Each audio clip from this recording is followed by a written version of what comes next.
Hey everybody, I'm Nick Layton. And I'm Leah Bottima. And we're the hosts of Were You Raised by Wolves? Each week we try to make the world a kinder, nicer place. Well, that's the idea, at least. I mean, we try. Have you ever wondered what to do if you're ghosted? Or what to do when a friend asks you to borrow money? Or the proper way to eat Cheetos? You know, the big questions. So please find Were You Raised by Wolves wherever you listen.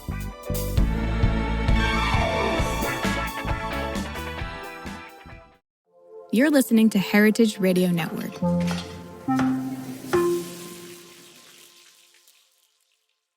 You're listening to Heritage Radio Network. HRN is food radio supported by you.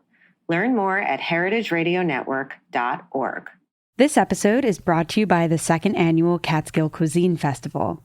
Visit catskill-cuisine.com to learn more and buy tickets.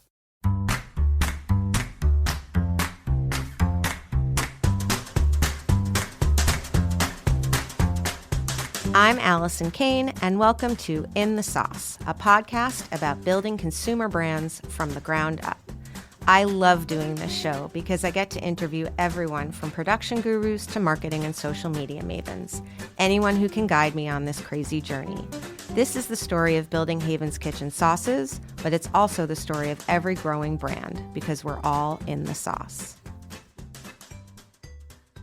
Today, I'm talking to Ethan Frisch and Ori Zohar, co-founders of Burlap and Barrel, the spice company deeply beloved by the chef community and home cooks in search of spices that taste like they're meant to taste. By connecting smallholder farmers to high-value markets, educating consumers, and sourcing unique spices using traditional sustainable techniques, Burlap and Barrel is building new international spice supply chains that are equitable, transparent, and traceable. Hi, Ethan. I'm good. Hi, Ori. Hello, hello. Good to be here.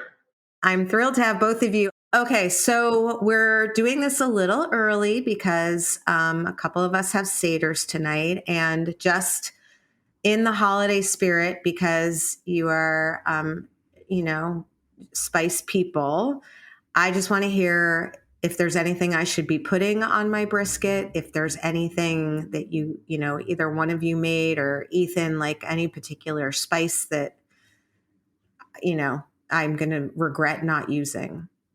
I did my family Seder a day ahead of schedule, I guess in classic Jewish fashion, form the holiday to meet your own requirements. So it was a Sunday. We all got together for a Seder on a Sunday, way more convenient than a Monday. And we made a few things. My father made a goulash, a beef goulash.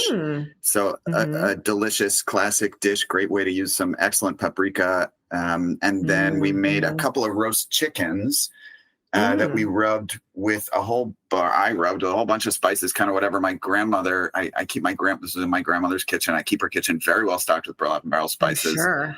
And so I put together a little rub with herbs de Provence and paprika, smoked paprika and turmeric, kind of a golden, smoky, herby roast chicken. Yummy. And it came out pretty good. Great.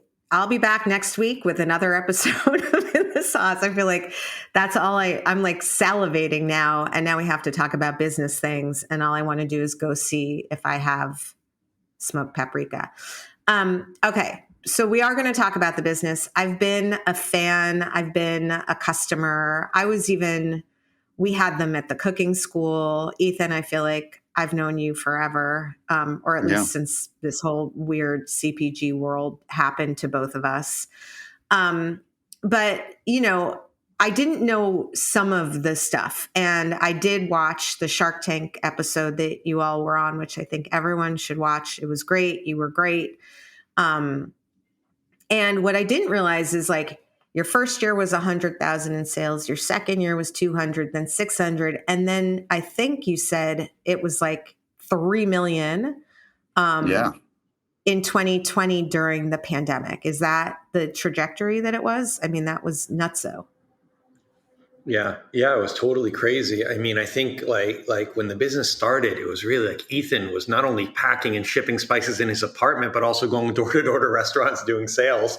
Right. And so that's, like that early on, that really like food service and restaurants was really helped really legitimize us. When a chef would say, "Hey, I choose Burlap and Barrel spices," it's like an athlete endorsing like your shoes, you know. But then the pandemic hit, and really quickly, half of our revenue at that point in 2019 came from restaurants, and that went very quickly to zero. And we were like, "Oh my God, we're gonna run out of business." Right. And then very quickly by May, home cooks more than made up for what we had lost from restaurants. And by the end of the year, our e-commerce grew 10x as like people that were cooking at home all of a sudden were buying Sure-First toilet paper, but then they were buying, making banana bread, and we saw our cinnamon sales go up, buying beans. Like first the food came, and then they're like, I have to make this taste good. I have to make this taste like it would as if I were going out to eat out more. And all of a sudden we saw this kind of like second food wave from the pandemic, which first was the essentials. The second for us was the spices. And so all of a sudden e-commerce really started blowing up. And we shifted to being a primarily e-commerce business in that moment. And so we had this really crazy, unexpected acceleration. We started repacking food service sizes into jars. We set up a domestic supply chain because that's what we could get in. But really, like 2020, the challenge was, can we, instead of running out of business, which we thought at the beginning of the year, it was like, can we not run out of spices? Because what we learned is that people are giving us a chance, and we're either going to have the spices in stock and ready for them. And then 2021 was, again, another big growth year because everyone's supply chains were collapsing. But guess what? We actually have an expertise in supply chain because we built all these global supply chains for spices from all over the world. And so, again, we saw that we had a competitive advantage because we were able to stay in stock. And then as grocery stores started opening back up again, we were like, we need to really be above and beyond, from product selection, from customer service, from shipping speed, from the way that it's packed, from all this stuff, to make sure that you say, hey, actually, now that I've tried ordering these single origin spices, I don't need to buy like the 16-month-old cinnamon that's like gray at the supermarket. Yeah, it wasn't a temporary like fix. It actually ended up being an upgrade to people's cooking and to people's pantries. So basically, there are like 75 questions that one paragraph just triggered in me. And I want to start with, I had Amy from Zoom on, and she had a similar, there are not that many brands that I know now that are as chef-driven, chef-beloved, right? And it's generally commodities that someone has figured out a way to make really in the best quality possible, a la spices or in her case, tahini. Chefs are comfortable using your spice as opposed to like, they wouldn't necessarily use someone's condiment because they want to make their own and things like that. So I guess question number one is, was the plan before COVID, basically, that's a really good business, be primarily food service to all of these restaurants everywhere. It's bigger orders. It's easier communication. Were you thinking before COVID about sort of this D2C boom and, email marketing and SEO optimization and all of that fun stuff? Or were you really planning on sticking kind of food service at that time? I think from the get-go, we knew that there were always going to be two sides to this business. One, the sourcing side. Can we bring in really high-quality spices that people actually want to use? But then the other side is the education side, the sort of consumer education work that we do to help people understand what spices are and where they come from. Cinnamon is tree bark, and black pepper is a berry that grows on a climbing vine. These are ingredients people use every day, and they don't know anything about them. And so that was always a goal of ours. And e-commerce was always a path to that goal. We had already been written up in the New York Times and Bon Appetit and other places as an e-commerce destination for spices before COVID, which was also one of the reasons we were able to respond as quickly as we did. We were 3 years in, we had a business with infrastructure and inventory. And so when the demand hit, we were able. Got it. And then going back to Ori, what you were saying earlier about having to ramp up when something you might have had it built. That's, great. For example, we did not. We had no e-com business. We were, I mean, all of a sudden we started a Shopify thing and we had to get a 3PL and we had to get warehousing and we had to figure out refrigerated shipping. It was really only through COVID, just because we were refrigerated, we were heavier. Like spices make so much more sense for an e-com business than we did. But it definitely was like a massive learning curve. But in your case, like you said, it was already set up. But even then, with a 10x growth over a couple of months during a global pandemic, like what did you have to, like, what was priority 1, 2, and 3 to catch up to that new reality of food service just being decimated and all of a sudden your e-com business exploding? Well, I can share that. Like it was a really stressful moment in the business. I think what a lot of people don't appreciate about food businesses, where you have to keep inventory and plan it all out, is the faster we grow, the more money we have to spend, because we have to buy the spices way before we make commitments to farmers during harvest, often even when they're planting the seeds. So all of a sudden, high growth means that we need a lot more money into the business. And so we were really just on this like really sensitive balance of every time we got paid for stuff, we would put 100% of that money back into ordering more spices, jars, labels, lids, and everything else. And so we had to really work hard to kind of be clever and shift the business into that.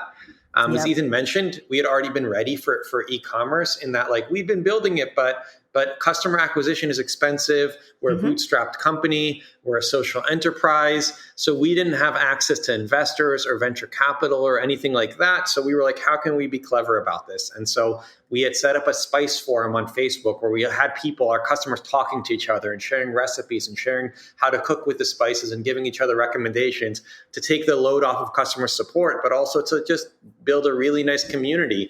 And, you know, we were, I think, we had a few thousand members in that community, and now we're at around 12,000.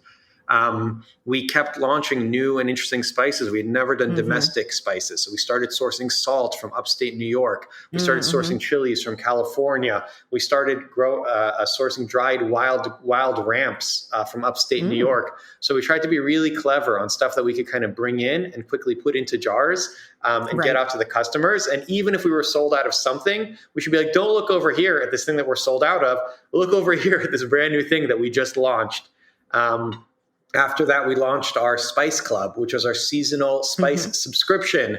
And so like we just tried to keep being like kind of crafty on things to keep customers' attention and to keep this going. But really the first order of business was don't sell out no matter what. Like we just had to keep the inventory in stock, because what we learned is that if you're coming in to buy cinnamon and we're like, sorry, it's sold out, you're going to buy cinnamon somewhere else. And you're not going to be like, well, let me wait 3 months to wait until their new harvest comes in.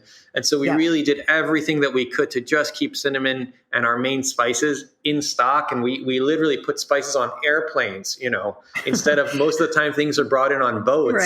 We put spices on airplanes, which cost so much more, but we're like, we'll take it even if it's at break even, just to stay in stock, because these customers they're going to like figure out their allegiances to the new spice company, you know.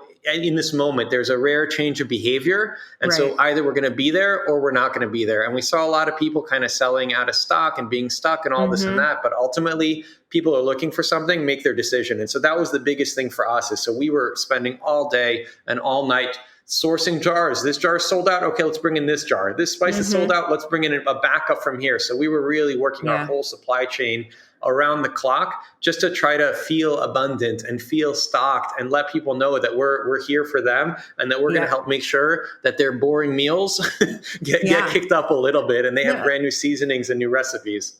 And I remember that time really vividly. I think two things that you said from a business perspective are really interesting. And then there's a couple of other things from like sort of the more marketing perspective. But one is that, you know, that's why this time in our industry is so strange, because everyone is kind of going after these two competing goals. One is profitability, the other one is growth. And to your point, it's very hard to get the growth without spending the cash. Like we live in a weird sales cycle business where we don't get paid. I mean, you get paid quicker when you're selling directly, but for those of us that are basically making inventory, storing it, selling it, and then eventually getting, paid, hopefully, you need cash up front. So that's a really good point, I think, for people to hear. And then the second point that I really want to hammer home is I remember that time. And I remember during COVID, there were the companies that were like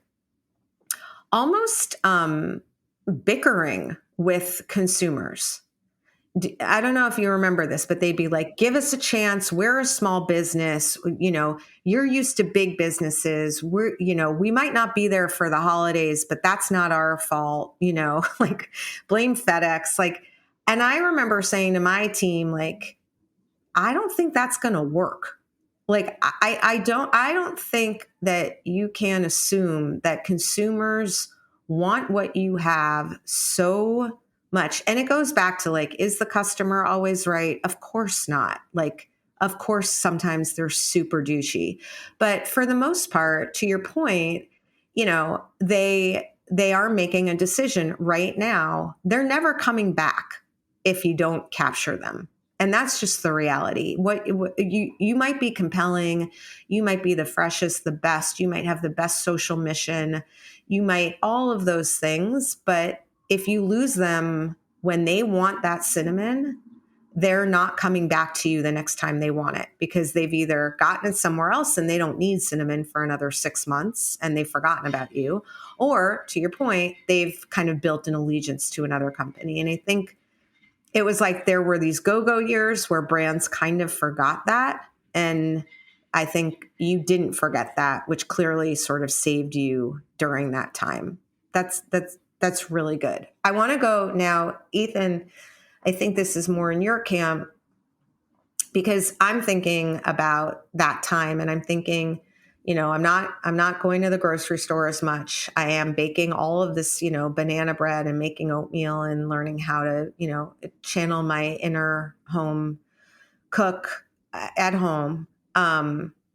Where I think you guys see an opportunity aside from creating a more equitable, more traceable supply chain than let's say some of like the bigger spice conglomerates in the world is the grocery store brands don't necessarily have the Spice Club and the Spice Forum. And here are all these recipes. And here's a story about this berry that is now dried and will add this certain flavor to your food. And like that, I guess that, I mean, in part, that's why it was food service and D2C as opposed to food service and retail, because D2C really gave you the opportunity to build those connections and to build that community and to do the storytelling and all of that. Is that a safe assumption? Yeah, absolutely.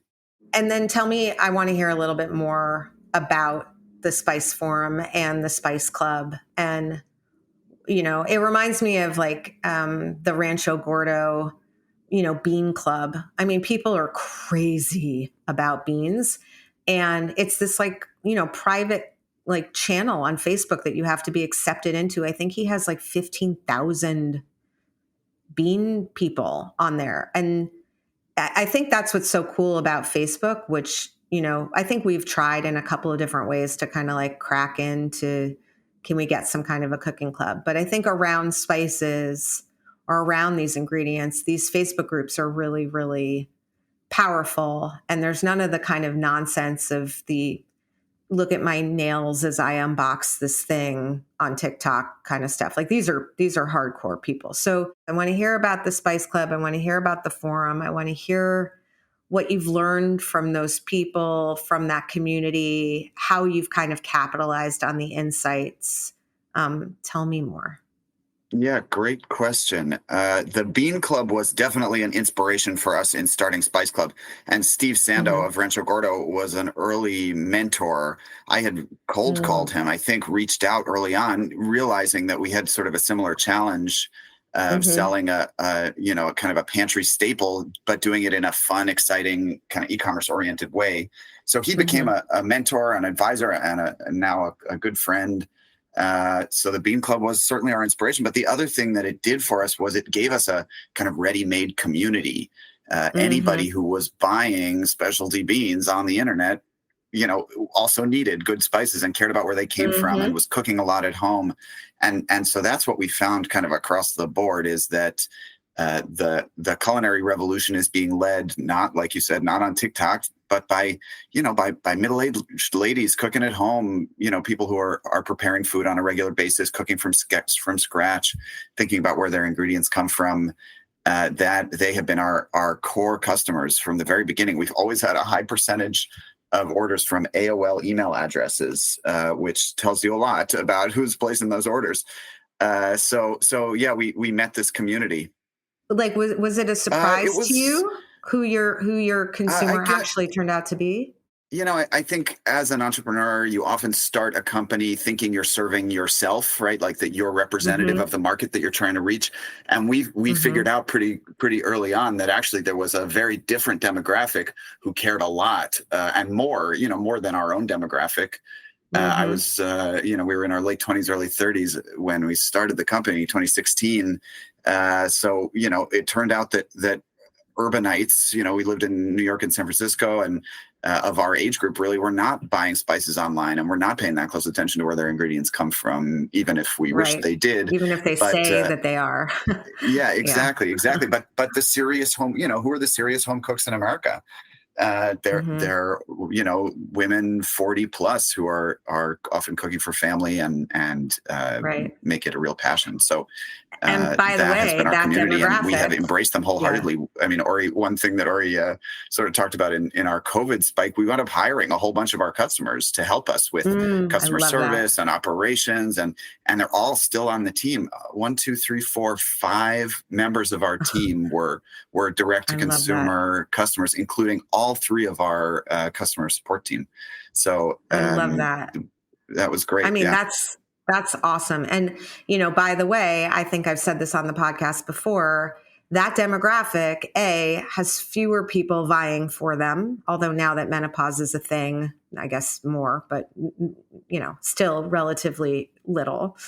2, that demographic has more disposable income. And 3, that demographic makes something like 80% of the purchasing decisions in the American household. So good demographic to have. Okay, we're going to take a little break, and we're going to come right back, and we're going to go back to talking about Shark Tank because I have more questions. We'll be right back.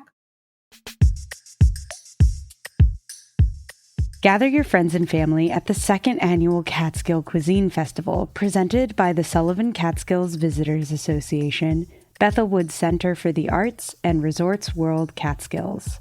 Mark your calendars for a flavor-packed weekend from May 10th to May 12th. Experience the fusion of phenomenal food and electrifying entertainment.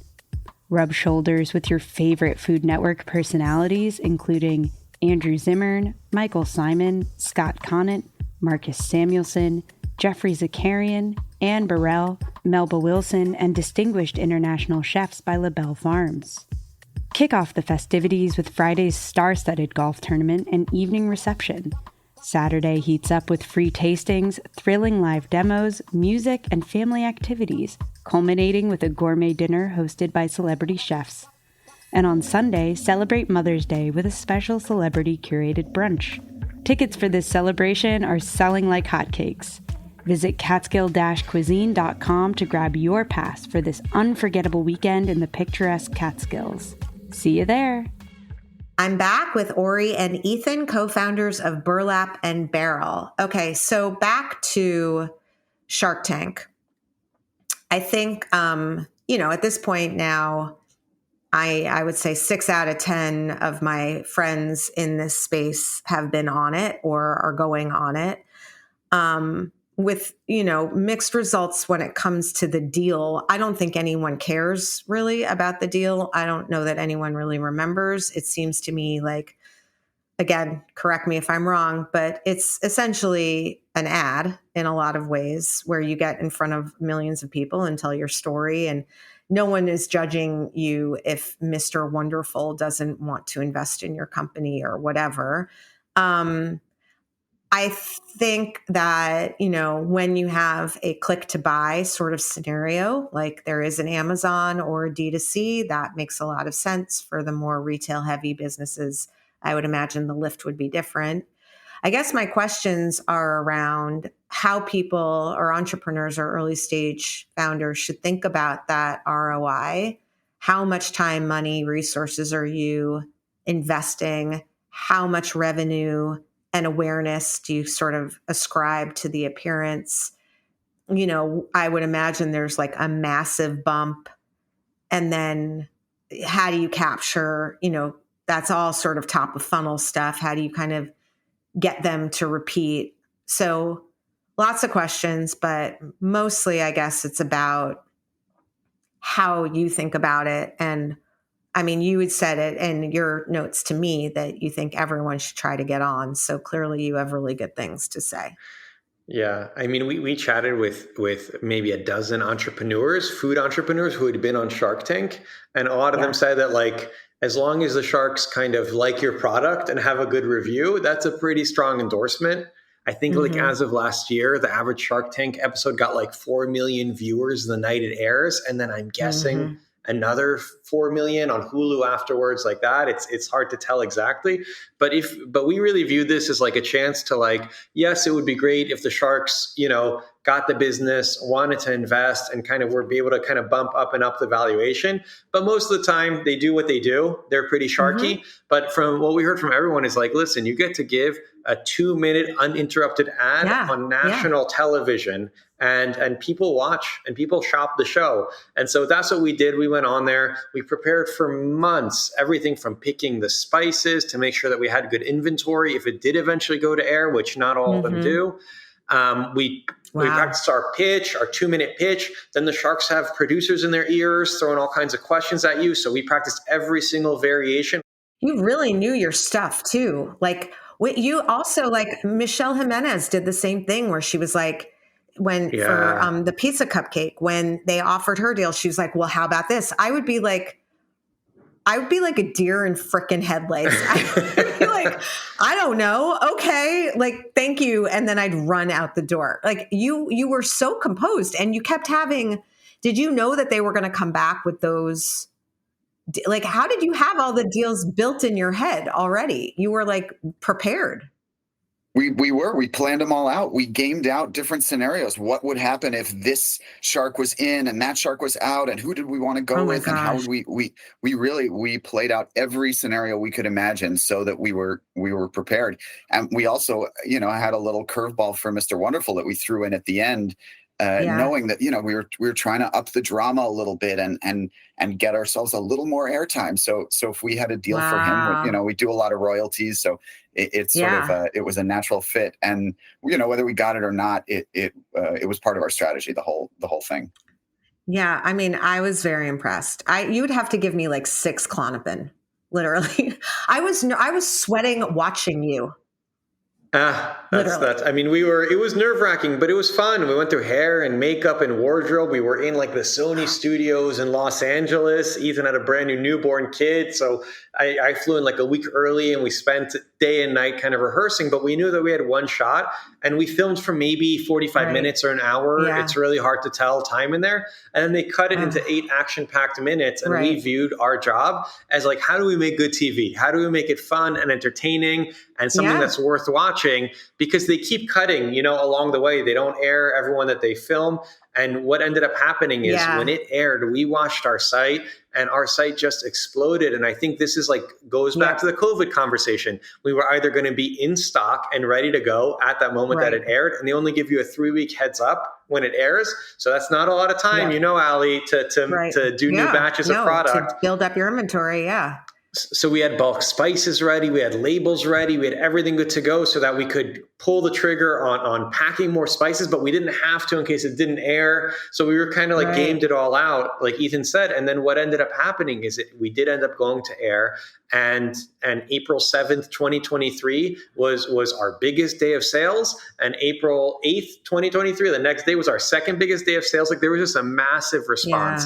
And not only was that really great, but we got ready with our fulfillment centers, with our co-packers, we made sure our site hosting was ready. We did so much work into it, but it paid off where a lot of new people found out about Burlap and Barrel.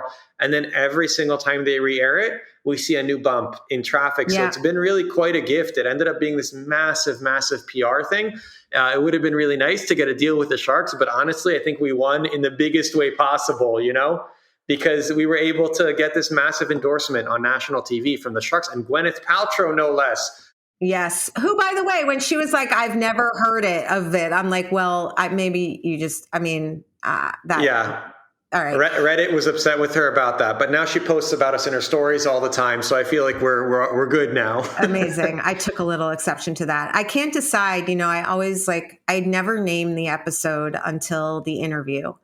And so when Ethan said earlier, culinary revolution, I was like, okay, we're going to call it building a culinary revolution. And then, but you keep going back to being in stock. So I want to be building always in stock. The very sexy term. Exactly. Yeah. I don't know which one yet. We'll see. I'll let you know.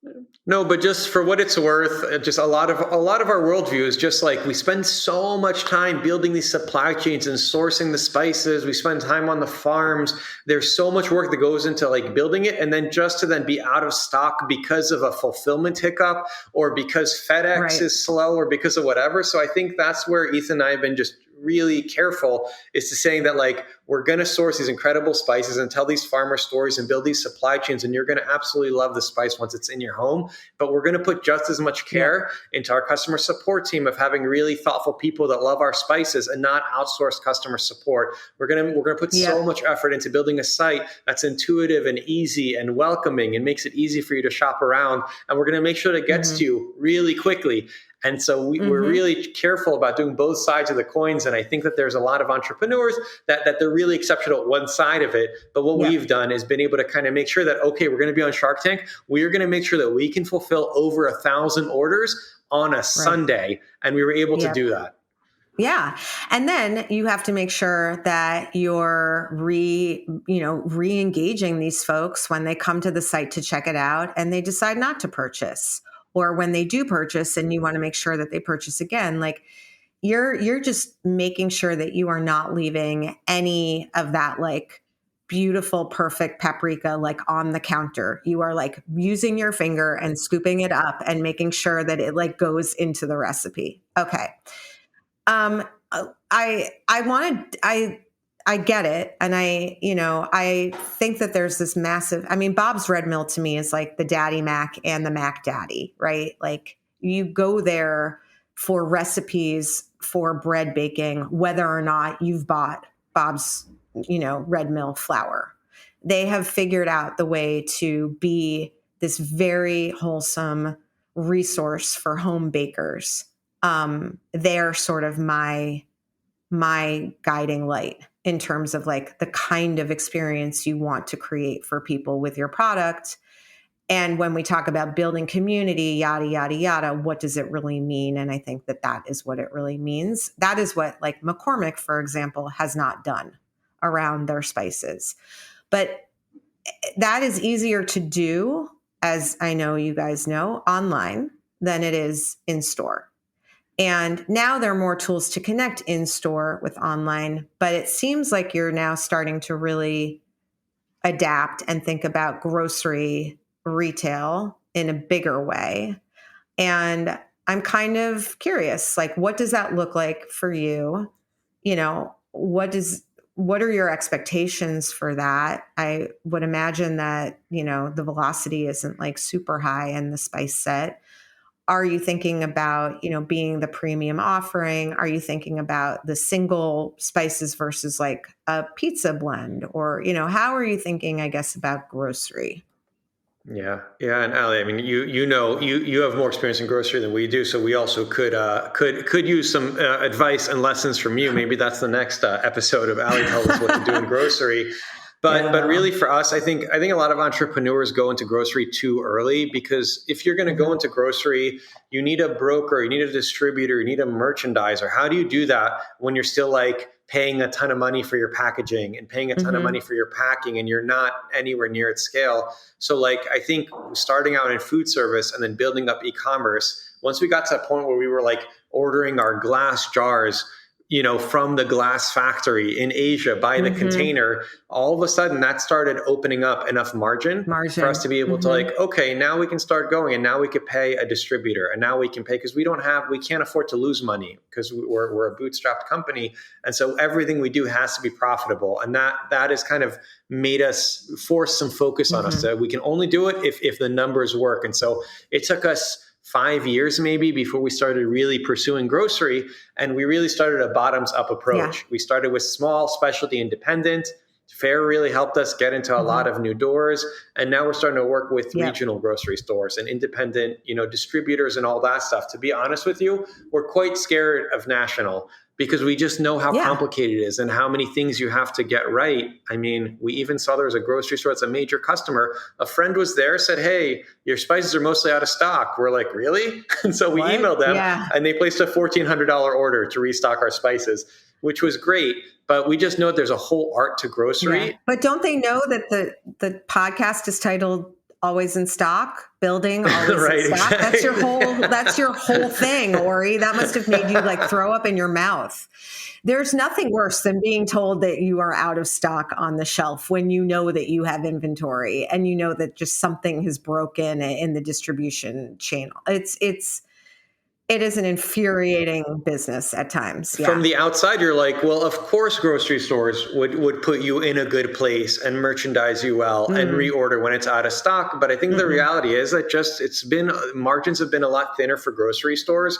And so they're kind of expecting brands to step in and do a lot more of the heavy lifting. And so that's why we waited a long time until we did grocery, because I think a lot of companies have gone out of business, rolling out nationally somewhere and then getting cut 3 or 6 months later, and then having to be stuck with a ton of inventory or not really knowing what to do. So that's been our strategy. We want to be slightly premium, but not special occasion. Don't buy crappy turmeric that costs $2 a jar, but we'll have really incredible turmeric that you're going to really love, that you can still use in your everyday cooking and doesn't feel like it's so precious that you need to kind of save it only for when you have guests over. It's a treat for yourself.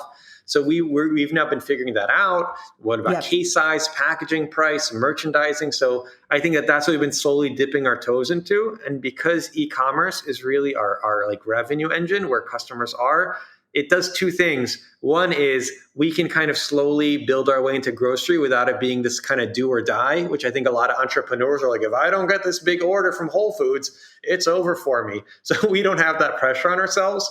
And then number two is, instead of having to convince strangers on the shelves of a grocery store to know about our spices and to care about them, we have a bunch of e-commerce customers that know us and love us. And if they see it, they'll pick it up.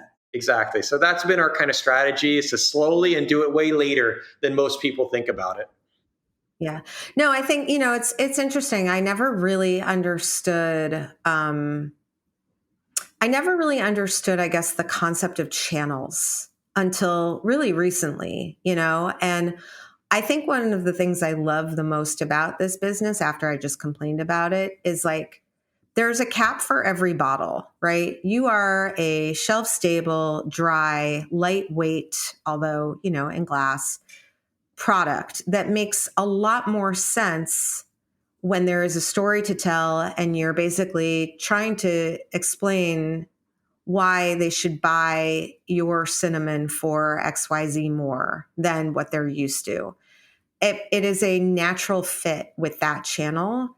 And I know you were kind of joking about the advice, but like the way that I would think about retail for you is basically an awareness channel. Like it's how we're kind of thinking about e-com for us in a lot of ways. Like our main revenue driver is going to be retail. We're going to be able to grow our like funnel and like the awareness of our brand and our products and what we have to offer to the consumer through storytelling, through Amazon and D2C to some extent. But we will always be primarily a retail channel. You might be the opposite, where you are primarily an e-com business, but you use these as like billboards in people's stores. And the more points where they see it in their journey, that's when like people talk about omnichannel, it goes back to the consumer. The consumer, when they see you on that shelf, they might not buy you on that shelf,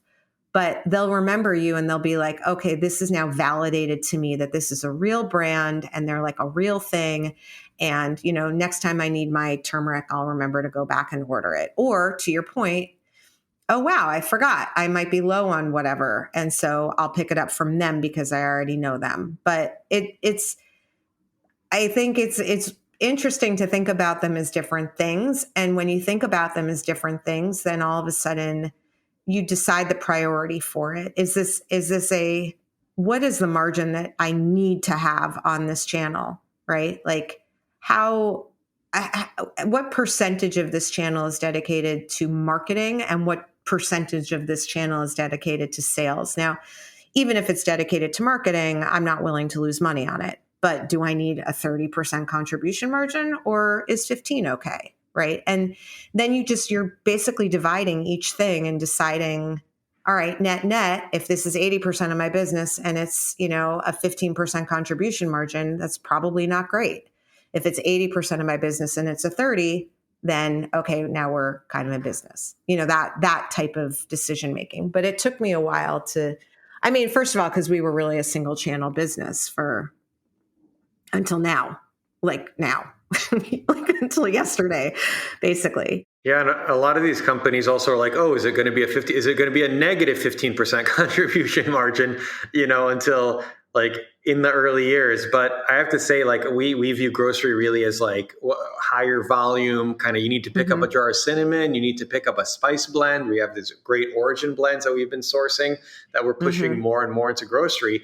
But online, Ethan's been heading up like an insane product development kind of lineup. We have so much cool new stuff online, from spice extracts to sugar, single origin sugars and single origin salts and wild vanillas that you could never get anywhere. And these things will never be a fit for grocery. Right. But online gets to be this kind of cool innovation, R&D, and also this much more specific channel where we have unlimited shelf space. And so that's where like there's an interplay between grocery and e-commerce, where each one does a different thing, but they both really complement each other. And we know that 95% of people buy spices at grocery. So we want to be there. But as soon as you're ready to unlock the whole world of incredible spices, come to burlapandbarrel.com and you're going to be in for a treat. Okay, I want to hear one more tidbit. So you told me about the insight from the Spice Club and the Spice Forum that, your demographic and like maybe your, who was buying your spices wasn't exactly who you intended it to be or who you thought it was going to be. But I want to hear any other insights that you got from those folks when it comes to innovation, let's say, Ethan, or when it comes to what they're looking for, that you were able to sort of gather from the insights and then act upon in the business? Yeah, like Ori mentioned, we do a lot of product development. We found that really supports our e-commerce business, brings people back to the site to check out the new thing. New stuff. And we do a lot of it through our Spice Club, which is, 3,500 subscribers, a lot of those diehard fans, that demographic that we're talking about. And so they have become essentially our R&D pipeline, where we sort of soft launch a new product, a spice mustard or a jam or a snack or all kinds of fun stuff that we're working on with other companies. We soft launch it through Spice Club, get a ton of customer feedback from this diehard community. And then that drives the decisions that we make about that product going forward, whether we move it into a wider launch, change the packaging, don't launch it any wider than that. Maybe that's the end of it, but that's where Spice Club has been really useful, right. and the community that comes with it. By the way, we're gonna make an LTO aioli. You're gonna tell me what it's gonna be. We're going to ask your people. We just got good news that like our minimums on pouch orders is like less than it was. So now we can actually do LTOs, and like very exciting. So we are going to do that. Everyone who's listening, I want a DM from you. What flavor aioli? Do you want a mustard aioli? Do you guys have like good like pickling spices? Cause we could do like a cool like pickle vibe. I feel like you could just rattle off like 17 things that we could do. Oh yeah, sure. Aioli is such a good vehicle for all kinds of different flavors. So Totally. yeah, go crazy. You know, we could come up with some fun ideas. Go crazy, people. Okay. And then whoever wins gets, I don't know, a hug and a free A lot patch. of aioli. Yes. And some spices. Okay. Last question on the show with this whole Mr. Wonderful thing, whatever him, but you were talking about royalty, influencers and chefs.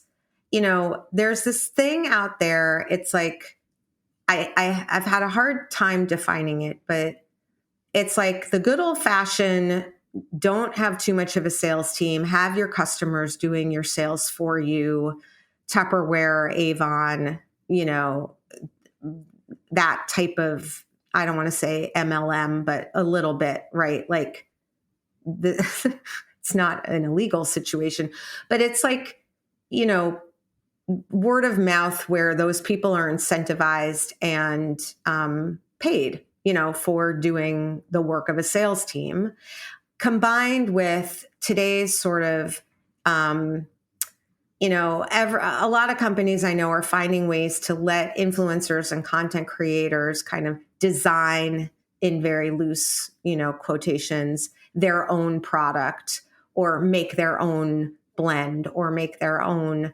t-shirt, and it's theirs, and they feel this like pride of ownership, and they go on their social channels, and again, they're doing the marketing and they're doing the sales for the company. I don't want to imply that like it's not like a beautiful, real, wonderful thing, but I do think it's a really smart business thing for you to let chefs feel great about the fact that they have made something, and then they're going out and sort of doing the selling for you and getting paid a royalty for it. It's so good. How do you structure it? Do you go find them? Do they find you? How do those marketing channels work? And like, how can other founders and early stage companies kind of think about this as a way to market without, you know, so much of the spend that often comes with marketing? Like, it's a really cool way to get the word out to an audience that you would normally have to pay a lot for. Go. Yeah. Thanks. Good question again. We do a lot of these. I'll just start by saying, you know, like 15 a year or something. We crank these out. Spice blends are a really effective vehicle for storytelling. You can talk about a family recipe. You can talk about a cultural icon. You can talk about a famous dish and do that through a spice blend, which gives somebody, you know, any home cook, doesn't have to be a professional, gives somebody the ability to recreate a really complex flavor and potentially a really challenging dish otherwise. So that's one side of it. Our product is just uniquely suited to tell those kinds of stories. Another side of it is that we're an online business, so we can launch new stuff. We can tell those stories. We can receive the new customers that those collaborators are sending our way, because that's a big reason to do it for us. Is, you know, we're getting in front of the audience of a particular chef or cookbook author or somebody else that we're collaborating with, and hopefully that person will also want to buy our cinnamon and cumin and other things that we carry. So that's a second element of it. And the third element of it is that it's just fun, you know, like it's a way to be creative and try new things and, you know, reach out into new cuisines that we don't know as well personally, with people who really have the expertise. So we learn a lot and experiment a lot and enjoy it, internally and externally. But really it all came from Floyd Cardoz. He was the late chef of Tabla and North End Grill and many other places. I had worked for him as a line cook at Tabla a long time ago, and he had gotten back in touch with me in 2018, 2019 about launching a line of spice blends, something he had always thought about doing. And we started working on it together. And then he sadly passed away of COVID in March of 2020.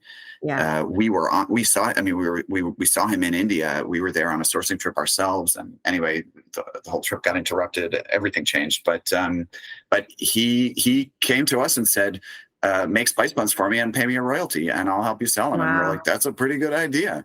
Yeah, so it's amazing. We've kept doing it ever since. His wife, I talked to her this morning. We have a very close relationship. She manages his whole set of masalas, a whole business that she's built around his recipes and his legacy.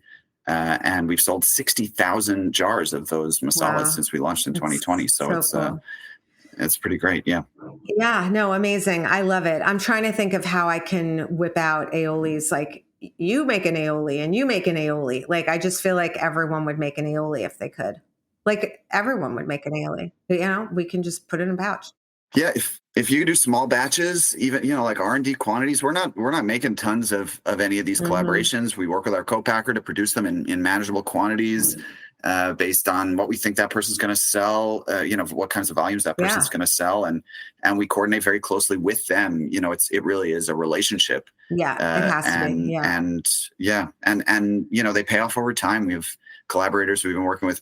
Barca Cardoz as an example of that. We've been working very closely with her for going on 5 years. So it's they really work. Very cool. Okay. Fun question, Ethan. 5 spices, top 5 of all time on the website. Do the obvious ones first, and then the last couple, I want to guess. The 5 spices that are the most popular. I saw this as a potential question. I just pulled up the numbers, and I think there's a couple that are surprising. Okay. A couple of sleeper spices. The number 1 is our royal cinnamon. Yeah, I would guess that. Number 2 is our purple striped garlic, and number 3 is the wild mountain cumin. Okay. There's got that lime, that burnt lime situation. The ground black lime is number 6. Very good. All right, I was close. What else? There's got to be a black pepper. That's, what, you would be surprised, but we actually end up selling more black pepper by the 1 pounder than we do. Okay. So it's there in quantity, but not in units. I'm talking in units moved. Okay. You mentioned one of the spices on this call. Number 4 is our smoked paprika. Oh, paprika. Yeah, that makes sense. And number 5, I think, is interesting. We just wrote a whole newsletter about this, but number 5 is our za'atar, which is the first origin blend that we introduced, which was really about just trying to answer the question of a lot of people are buying spice blends. They don't want to buy a bunch of individual spices and blend them. They want them to be mixed. And so we said, what do we do with spices? Like, how do we offer that? And so our answer was, let's go to farmers that are growing spices and blending them according to their traditional recipes in ways that line up with their tradition and history and recipes. And so that was za'atar came in as our first origin blend. I mean, that makes a lot of sense. It makes a lot of sense. I have to say that, I always go back to, I think people want it really simple and easy. And if you can put a blend together and tell them exactly what to do with it and where it goes, you're saving yourself and them a lot of work. So that doesn't really surprise me. I happen to love mustard seeds, but I don't think they're going to be in the top. Is there anything else on your wish list? We're looking into mustard seeds. I love mustard seeds. I do. I love a really bright orange turmeric. I'm trying to think. I love black sesame seeds, by the way. And I feel like a lot of times they smell like a little damp, like something has happened along the way. So just FYI. All right. Well, guys, this was amazing. I'm hungry. I'm going to go make my brisket. And I really appreciate you coming on and sharing all of this, Ethan. Thank you. Thanks for having us. This was great. Thank you, Ali. And Liam, as always, thank you for engineering, and to Heritage Radio Network. I will be back next week with another episode of In the Sauce.